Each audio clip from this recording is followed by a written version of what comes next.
తిరుపతిలో బీజేపీ నాయకులు వీర్ బాల్ దివస్ కార్యక్రమాన్ని ఘనంగా నిర్వహించారు. గురుద్వార్లోని సిక్కు విద్యార్థులకు క్విజ్ పోటీలు నిర్వహించి బహుమతులను అందజేశారు. బీజేపీ నాయకులు గుండాల గోపీనాథ్ రెడ్డి ఆధ్వర్యంలో వీర్ బాల్ దివస్ కార్యక్రమాన్ని ఘనంగా నిర్వహించారు. తిరుపతి రాములవారి ఉత్తరమాడ వీధిలో గల గురుద్వార్లోని సిక్కు విద్యార్థులకు క్విజ్ పోటీలు నిర్వహించారు. మొదటి, రెండవ, మూడవ స్థానాల్లో నిలిచిన విద్యార్థులకు బహుమతులను, చిత్రలేఖనం, పుస్తకాలు, పెయింటింగ్, కలర్ బ్రష్లను అందజేశారు. పోటీల్లో పాల్గొన్న వారందరికీ ప్రోత్సాహక బహుమతులను అందజేశారు.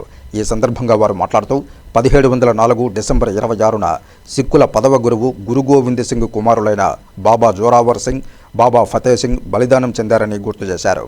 వీరి ధైర్య సాహసాలను, త్యాగాలను స్మరించుకుంటూ ప్రతి ఏడాది డిసెంబర్ 26న వీర్ బాల్ దివస్ కార్యక్రమం నిర్వహించనున్నట్లు కేంద్ర ప్రభుత్వం నిర్ణయం తీసుకుందన్నారు.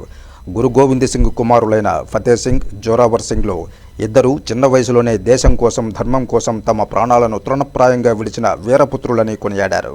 ఈ కార్యక్రమంలో జేపీ ధనసింగ్, జేసీ సుజాతాబాయ్, బేటీ Gayatribai, JP Radhikabai, JK Dheeraj Singh, JK Kanish Singh, BJP జిల్లా సాంస్కృతిక విభాగం convener Gundala Gopinath Reddy, BJP central మండల అధ్యక్షులు పాటిబండ మురళి, బీజేపీ సీనియర్ నాయకులు సుబ్రహ్మణ్యం యాదవ్, తొండమనాటి సుబ్రహ్మణ్యం రెడ్డి తదితరులు పాల్గొన్నారు.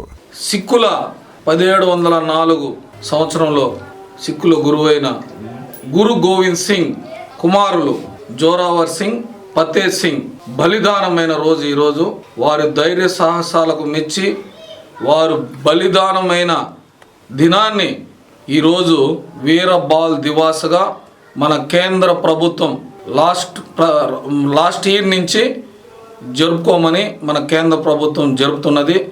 దానిలో భాగంగానే ఈసారి రెండవ వీర బాల్ దివాస్ను మనం ఇక్కడ కోదండ రామాలయం గుడి ఉత్తరమాడ వీధిలోని గురుద్వారాలో ఈరోజు వీర బాల్ దివాస్ని జరుపుకొని